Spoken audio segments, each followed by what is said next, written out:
So moving on, we're going to talk about redemption arcs, TV and film. We're going to talk about redemption arcs. So I was on Twitter, and as I usually am, I'm always on Twitter. So there was this post by this person's their ad is I'm close to caring. And they said that redemption arcs need to be less. It's never too late to do the right thing, and more you're responsible for your actions, and being good is something that you have to choose and actively work towards, because the former treats doing one good act as the entirety of the redemption. That's the quote. So I wholeheartedly agree with that. Yeah, the perfect example for this, them doing it right, in my opinion, is my favorite character in my favorite cartoon ever, Zuko, in Avatar: The Last Airbender. Zuko, after attempting to apologize for everything he did, the whole team goes, nah, you tried to kill us, son. Get out of our face. And he has to repeatedly take good actions to get in their good graces and have them accept him. And even he really has to work at it. Yeah, and even then, Katara is like, nah, I don't care if y'all like him.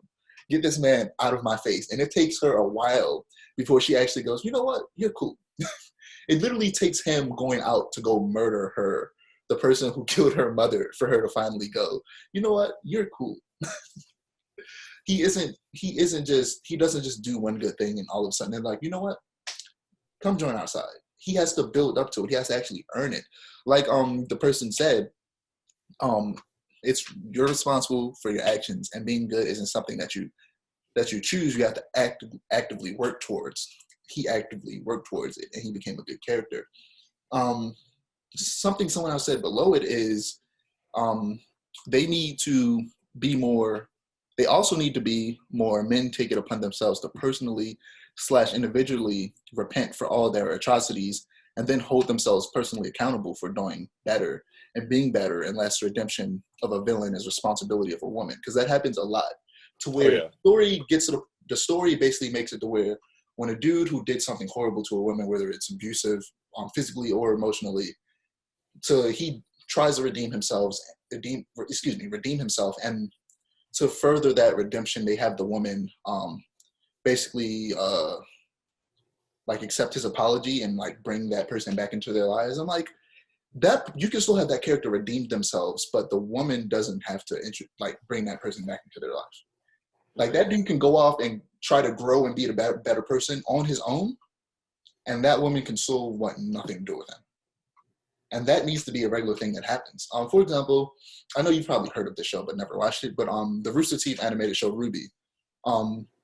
I've seen quite a few episodes of it. I wasn't aware of that. So there's a character named Adam, and there's a lot of problems surrounding him and the organization he is a part of in the show, in the sense that they kind of demonize fighting back against your oppressors, which is super weird. There's a whole video I watched about it that was like an hour long, where they really went into detail about it, because I really do enjoy RWBY, but there are so many problems. It's like my love for RWBY is like people's love for the first Mortal Kombat movie. It's not the best, but it has a lot of really good things and characters that I enjoy, but it could definitely be much better. Essentially, he was emotionally abusive to one of the 4 main characters. And by no means am I justifying that. Like I just said, that's wrong. But rather than just getting rid of his character from the show like they did, and pretty much get rid of the only character that was fighting against racism in that universe, they should have gave him the type of redemption arc described above, where he actively works towards bettering himself, but the character he abused still could want to have absolutely nothing to do with him whatsoever. And he has to go find his own redemption on his own and become a better person, rather than relying on her to forgive him for him to try and make himself feel better. That's what I feel like they should have done with this character, rather than literally taking the only character that was fighting against racism and just getting rid of him. And that's one of the worst things about that show, where the writers aren't doing it purposely. Like, they aren't doing it because of some type of underlying racism. They kind of just are bad writers. They're bad writers. They're bad writers, and essentially just whenever something isn't working in the story and they don't know how to make it work, they just get rid of it.